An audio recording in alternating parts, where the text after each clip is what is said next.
حضور جو ہے نا معراج میں جا کے ہمارے لیے جو ہے نا نماز کا تحفہ لے کے آئے. پھر آ کے کیا ارشاد فرمائے معلوم اپنی امت کو؟ میرے غلاموں، تم نے دیکھا کہ میں رب کے حضور گیا اور جا کر اللہ کا دیدار کر کے آیا، یہ میری معراج ہے، لیکن غمزدہ نہ ہو، میں نے تمہاری معراج کا بھی انتظام کیا ہے. بولے یا رسول اللہ ہماری معراج کیا ہے؟ سرکار ارشاد فرماتے ہیں کہ الصلاۃ معراج المؤمنین، نماز مومنوں کی معراج ہے. فرمایا نماز مومنوں کی معراج ہے، اور نماز میں ایک عمل ایسا ہے جس کو سجدہ کہا جاتا ہے. بندہ جب سجدے میں جاتا ہے، اللہ اور بندے کے درمیان اللہ تبارک و تعالیٰ جتنے پردے رکھا ہے سارے پردوں کو ہٹا دیتا ہے. براہ راست اللہ بندے سے کہتا ہے بتا بندے تیری مرضی کیا ہے. خودی کو کر بلند اتنا کہ خود خدا بندے سے پوچھے بتا تیری رضا کیا ہے. ہاں پھر اللہ تبارک و تعالیٰ بندے سے پوچھتا ہے. اس میں سجدہ ایک پاورفل چیز کا نام ہے. کوئی بات بنی تو سجدہ شکر بھی باضابطہ ایک الگ سپریٹ ہے، سجدہ شکر بھی ادا کر سکتے ہیں آپ. نماز اتنی پاورفل چیز کا نام ہے. تو دیگر عبادتیں زمین پہ فرض ہوئی، جس میں روزہ ہے، زکوٰۃ ہے، حج ہے، یہ تمام چیزیں ہیں، یہ زمین پر حضور آنے کے بعد مکہ مدینہ میں فرض ہوئے. لیکن نماز کو اللہ تبارک و تعالیٰ نے مالائے اعلیٰ میں بلا کر تحفتاً گفٹڈ حضور اکرم صلی اللہ علیہ وسلم کو عطا کر دیا.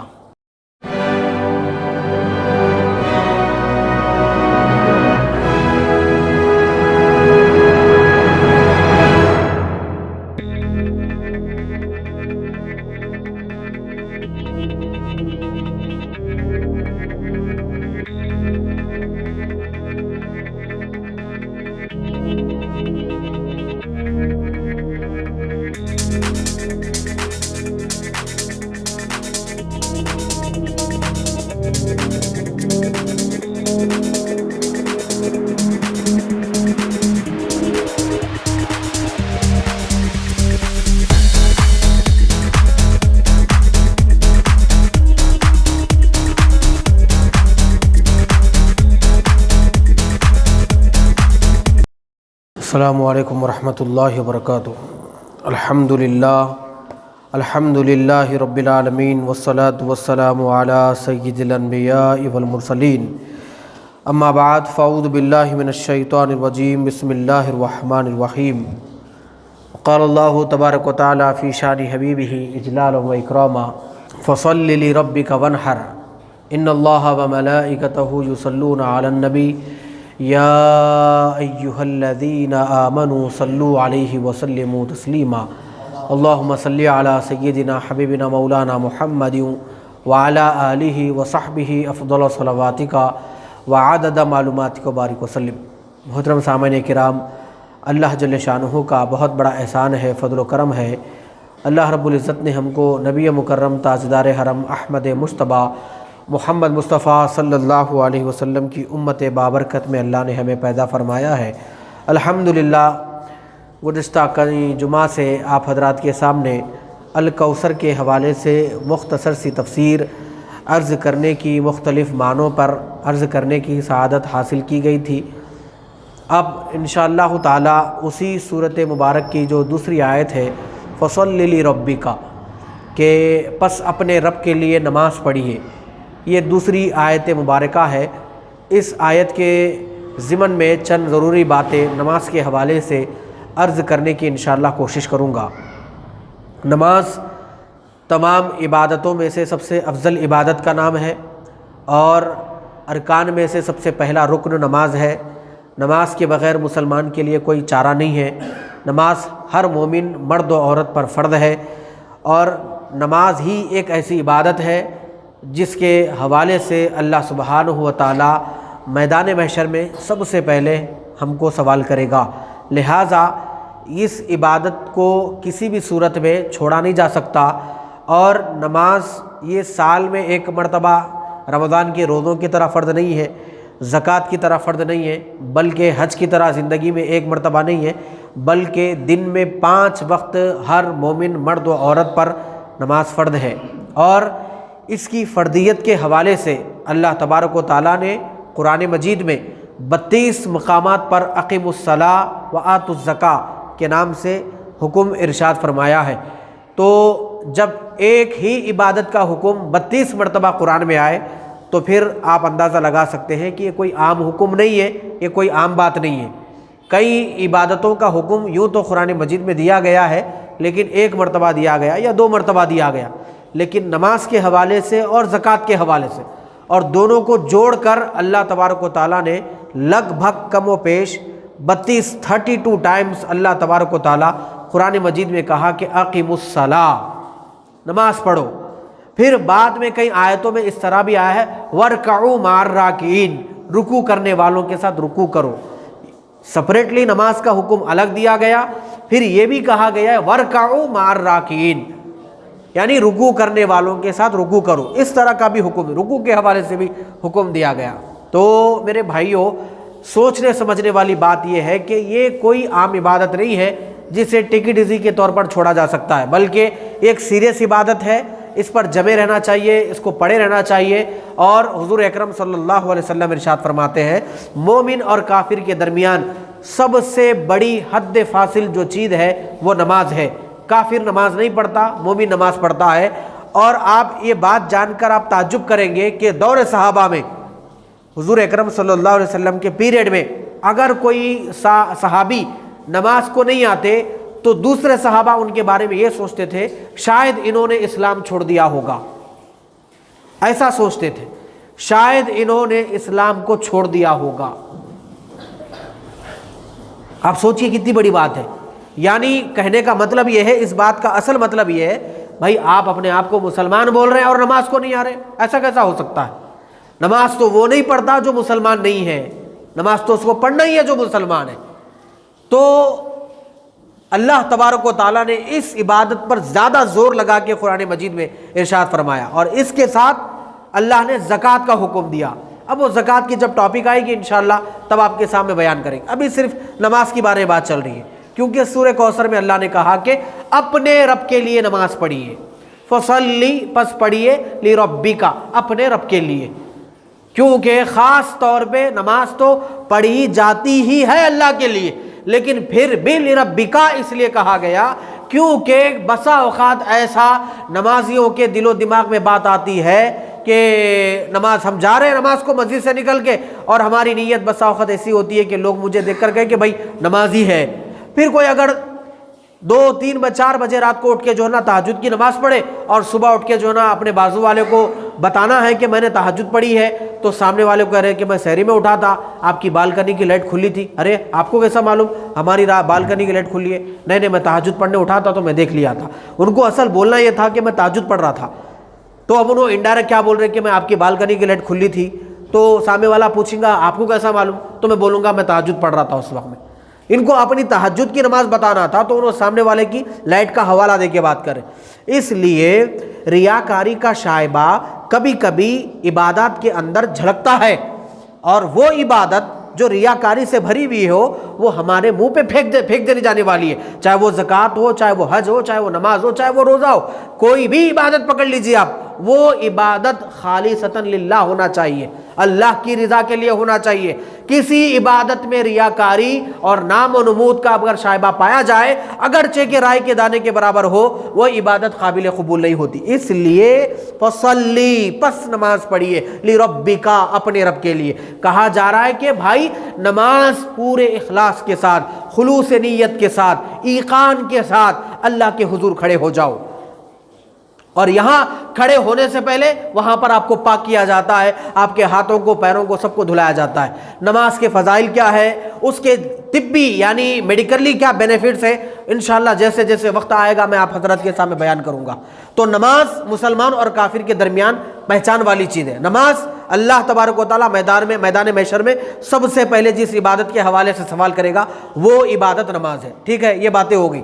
اب دوسری بات یہ ہے کہ اللہ نے قرآن مجید میں ارشاد فرمایا کہ وما خلقت الجن والانس الا لیعبدون، اللہ تبارک و تعالیٰ یہ کہہ رہا دیکھو میاں ہم تم کو پیدا کرے ہماری عبادت کے لیے، تم کو بھی ہماری عبادت کے لیے پیدا کرے، اور انس جن و انس یعنی جنات کو بھی اور انسانوں کو بھی، دونوں کو بھی ہماری ہی عبادت کے لیے پیدا کرے، بس آپ کو چاہیے کہ عبادت کرے۔ اللہ تبارک و تعالیٰ کہا کہ وما خلقت الجن والانس، میں نے انسانوں کو جنوں کو نہیں پیدا کیا، الا لیعبدون، مگر کہ میری عبادت کے لیے، لیعبدون، مگر کہ میری عبادت کے لیے۔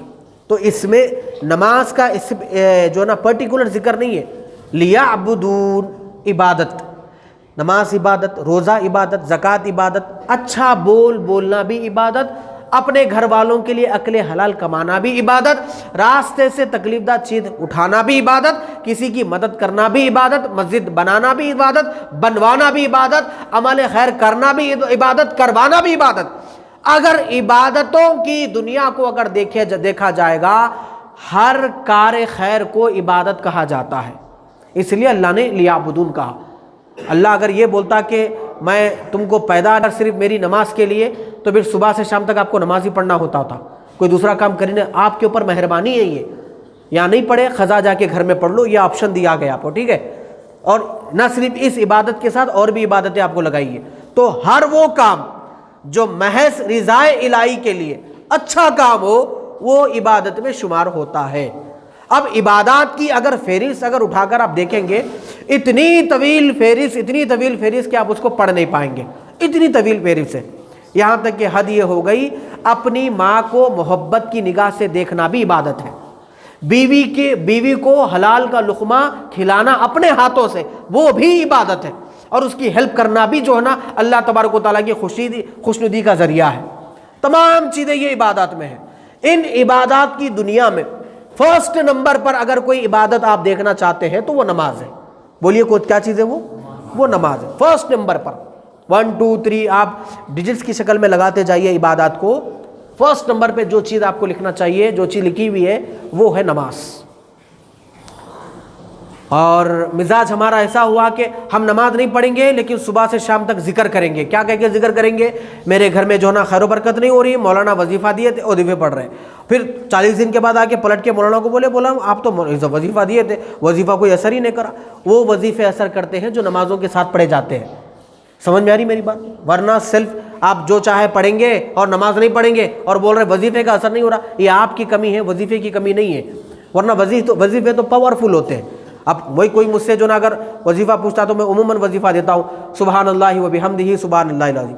کچھ حضرات آ کے بولے آپ وظیفہ دیے مجھے اثر نہیں ہوا۔ میں بولا بھائی میں آپ کو بولا تھا کہ فجر اور عصر کی نماز کے بعد پڑھنا ہے، تو آپ فجر اور عصر کے بعد خالی ٹائم کے حساب سے پڑھ لیے نا، نماز کے حساب سے نہیں، صبح میں 8 بجے اٹھا تو پڑھ لیا، شام میں 6 بجے یاد آیا تو پڑھ لیا۔ بولے ایسا تھوڑی ہوتا، فجر کے بعد پڑھنا ہے وہ، ٹھیک ہے؟ عصر کی نماز کے بعد پڑھنا ہے وہ۔ آپ من میں آیا پڑھیں گے، بولے اثر نہیں ہوگا، یہ کیا بات ہے؟ ڈاکٹر کو جا کے بول رہے ڈاکٹر صاحب آپ شوگر کا اتنا بڑا پتہ لکھ کے دیے، میں پورا کھایا لیکن میری شوگر کنٹرول نہیں ہے۔ بولے ایسا کیسا ہو سکتا ہے؟ میں بولے بات ایسی ہوں گی، آپ شوگر کی گولی کھائے، پھر ساتھ میں جو نا مٹھائی دعوتوں میں جو نا برابر میٹھا بھی کھا رہے، کدو کی کھیر بھی کھا رہے، ڈبل کا میٹھا بھی کھا رہے، وہ بھی کھا رہے، یہ بھی کھا رہے، آئس کریم کھا رہے، سیتافل کھا رہے، آما کھا رہے، جاما کھا رہے، سب کھا رہے، پھر جو نا شوگر کی گولی بھی ڈال کے بول رہے کہ جو نا میری شوگر کم نہیں۔ پرہیز کے ساتھ اگر علاج کیا جائے تو علاج ہوتا ہے، ورنہ نہ گولی کا کوئی فالٹ ہے نہ ڈاکٹر کا فالٹ ہے، اپنا فالٹ ہے کہ ہم پرہیز نہیں کریں، ٹھیک ہے؟ تو گناہوں سے پرہیز کرتے ہوئے، نماز پڑھتے ہوئے اگر وظیفے پڑھے جائے تو وہ وظیفے کامیاب ہوتے ہیں۔ اگر گھر میں بیٹھ کے وظیفہ پڑھیں گے، باہر نکل کے گناہ کریں گے تو وظیفہ کام نہیں آئے گا۔ تو عبادات کی فہرست میں سب سے پہلے جو عبادت آپ کو نظر آئے گی وہ نماز ہے۔ 32 مرتبہ اس کا حکم آیا قرآن میں، اور معمولی طور پہ نہیں آیا، 32 مرتبہ ایک قرآن میں 6666 آیات میں 32 ٹائم اقیموا الصلاۃ وآتوا الزکاۃ آنا کوئی چھوٹی بات نہیں ہے۔ تو اندازہ لگائیے کتنی بڑی عبادت ہے۔ اور روزہ، زکوٰۃ، حج، یہ سب حضور اکرم صلی اللہ علیہ وسلم زمین پر آنے کے بعد فرض ہوئے۔ روزہ یہاں زمین پہ فرض ہوا جی، زکوٰۃ یہاں زمین پہ فرض ہوئی، حج یہاں پر زمین پر فرض ہوئی، لیکن نماز ایک ایسی عبادت ہے میرے بھائیوں، یہ زمین پر فرض نہیں ہوئی بلکہ آسمانوں پہ فرض ہوئی ہے، مالائے اعلیٰ میں فرض ہوئی ہے۔ یہ انشاءاللہ اس مہینے میں چند 10 دن جانے کے بعد شب معراج کا موقع آئے گا، اس میں جو مولانا بیان کرنے آئیں گے اس میں سنیں گے آپ۔ حضور اکرم صلی اللہ علیہ وسلم اللہ کے حضور ملاقات کے لیے تشریف لے گئے تھے، 27 رجب المرجب کو ملاقات ہوئی۔ اب وہ کیا بات چیت ہوئی؟ ثم دنا فتدلی فکان قاب قوسین او ادنا، اللہ اور اس کا رسول دونوں قریب ہوئے، اور فکان قاب قوسین او ادنا، قوسین کے برابر، اس سے او ادنا، اس سے بھی قریب ہوئے۔ تو بس وہ کیا باتیں ہوئی وہ اللہ جانے رسول جانے۔ ہاں امت کے لیے اس ملاقات میں کیا ملا؟ یہ سوال ہے. آپ کے لیے ہمارے لیے کیا ملا؟ یہ حضور کی نالین پاک کا صدقہ ہے. حضور اکرم صلی اللہ علیہ وسلم جب معراج سے واپس تشریف لا رہے تھے تو اللہ تبارک و تعالیٰ نے پیارے محبوب علیہ الصلوۃ والسلام کو 50 نمازوں کا حکم دیا اپنی امت کو پڑھانے کا. کتنے میرے بھائی؟ ذرا زور سے بولیے. 50. اپن کتنے ادا نہیں کر رہے؟ 5. باقی کتنے ہیں؟ 45. اگر 45 پورے اپنے کو مل جاتے تو حالت تو اور حویلی ہو جاتی تھی. تو اس کا ایکسپیرینس حضرت موسیٰ علیہ السلام کو تھا. حضور صلی اللہ علیہ وسلم جو نا 50 نمازیں لے کر واپس آئے تو حضرت موسیٰ راستے میں مل کے بولے یا رسول اللہ مجھے میری امت کا ایکسپیرینس ہے, یہ لوگ اتنا نہیں پڑھ سکتے. بولا ٹھیک ہے اچھی بات ہے کوئی بات نہیں. حضور گئے 45 کرائے, 40 کرائے, 35 کرائے, 30 کرائے, 25 کرائے, 20 کرائے, 15 کرائے, 10 کرائے. پھر حضرت موسیٰ بولے کہ یا رسول اللہ اتنی بھی نہیں پڑھ سکتے ہیں لوگ. تو سرکار ارشاد فرماتے ہیں کہ موسیٰ اب مجھے میرے رب کے پاس جا کے 5 میں سے بھی کم کرانے مجھے حیا آتی ہے, میں اب نہیں جاؤں گا, اب تو میری امت 5 پڑھے گی انشاءاللہ. تو اللہ تبارک و تعالیٰ کے پیارے محبوب 5 پر رک گئے. پھر جب گئے اللہ کے پاس ملاقات کے لیے لاسٹ ٹائم پہ جب گئے کہ تو اللہ نے ارشاد فرمایا میرے محبوب ٹھیک ہے آپ کی رضا کے خاطر, آپ کے خاطر وَلَسَوْفَ يُؤْتِيكَ رَبُّكَ فَتَرْضَىٰ, اللہ آپ کو اتنا دے گا, اتنا دے گا, اتنا دے گا کہ آپ راضی ہو جائیں گے. ٹھیک ہے تو آپ کی رضا کے خاطر بجائے 50 کے 5 ہی دے دیں گے. لیکن لا تبدیل بکلمات اللہ, ہم جو بولتے ہیں نا وہ بدلتا نہیں ہے. پیارے محبوب لا تبدیل بکلمات اللہ, ہم جو بولتے ہیں فرسٹ ٹائم ہمارے کلمات میں تبدیل نہیں ہوتی. ہم جو بول دیے وہ بول دیے. چونکہ ہم 50 بول دیے تھے تو 50 ہی رہیں گے. یعنی مطلب یہ ہوگا میرے محبوب آپ کی امت پڑھے گی 5 لیکن فرشتے لکھیں گے 50 نمازوں کا ثواب. سبحان اللہ. پڑھیں گی 5 لیکن ثواب ملے گا پورے 50 نمازوں کا ثواب ملے گا. کیوں؟ ہم جو بول دیے وہ بول دیے. آپ کی رضا کے خاطر ہم 45 کو مائنس کر دیے لیکن ملے گا پورے 45 نمازوں کا ثواب. یہ 5 کو ملا کر پھر 50 نمازوں کا ثواب ملے گا. یہ کتنی بڑی خوش نصیبی کی بات ہے. سبحان اللہ. کیا عبادت ہے میرے بھائی. 5 پڑھتے کتنا آفر ہے, کتنا بڑا آفر ہے. 5 پڑھتے 50 کا آفر لیتے ہیں. یہ جو میں آپ کو ابھی فرمایا, ابھی میں نے عرض کیا آپ کے سامنے کہ حضور جو ہے نا معراج میں جا کے ہمارے لیے جو ہے نا نماز کا تحفہ لے کے آئے. پھر آ کے کیا ارشاد فرمائے معلوم اپنی امت کو, میرے غلاموں تم نے دیکھا کہ میں رب کے حضور گیا اور جا کر اللہ کا دیدار کر کے آیا, یہ میری معراج ہے, لیکن غمزدہ نہ ہو میں نے تمہاری معراج کا بھی انتظام کیا ہے. بولے یا رسول اللہ ہماری معراج کیا ہے؟ سرکار ارشاد فرماتے ہیں کہ الصلاۃ معراج المؤمنین, نماز مومنوں کی معراج ہے. فرمایا نماز مومنوں کی معراج ہے. اور نماز میں ایک عمل ایسا ہے جس کو سجدہ کہا جاتا ہے. بندہ جب سجدے میں جاتا ہے اللہ اور بندے کے درمیان اللہ تبارک و تعالیٰ جتنے پردے رکھا ہے سارے پردوں کو ہٹا دیتا ہے. براہ راست اللہ بندے سے کہتا ہے بتا بندے تیری مرضی کیا ہے. خودی کو کر بلند اتنا کہ خود خدا بندے سے پوچھے بتا تیری رضا کیا ہے. ہاں پھر اللہ تبارک و تعالیٰ بندے سے پوچھتا ہے. اس میں سجدہ ایک پاورفل چیز کا نام ہے. کوئی بات بنی تو سجدہ شکر بھی باضابطہ ایک الگ سپریٹ ہے, سجدہ شکر بھی ادا کر سکتے ہیں آپ. نماز اتنی پاورفل چیز کا نام ہے.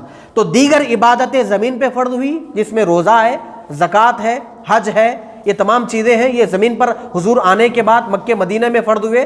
لیکن نماز کو اللہ تبارک و تعالیٰ نے مالائے اعلیٰ میں بلا کر تحفتاً گفٹڈ حضور اکرم صلی اللہ علیہ وسلم کو عطا کر دیا. یہ جو حدیث میں آپ کو ابھی بتایا ہوں ریفرنس کے لیے میں آپ کے سامنے کتاب لے کر کھڑا ہوا ہوں.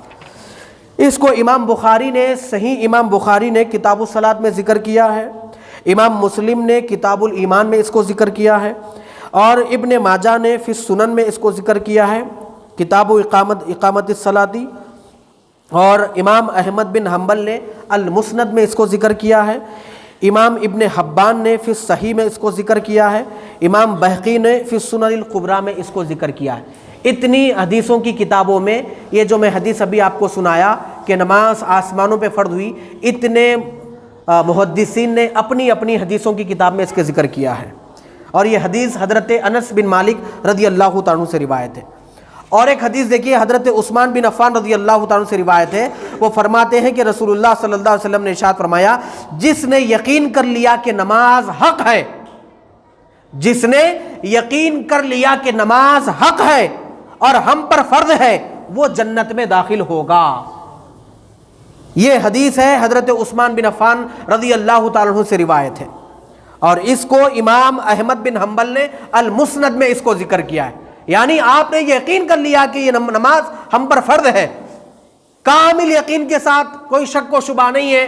بعض جہالت کے طور پر بعض لوگ کہتے ہیں یہ کیا بھائی، صبح میں جاؤ، شام میں جاؤ، دوپہر میں جاؤ، ایسا جاؤ، جب جاؤ جاؤ، یہ جہالت ہے۔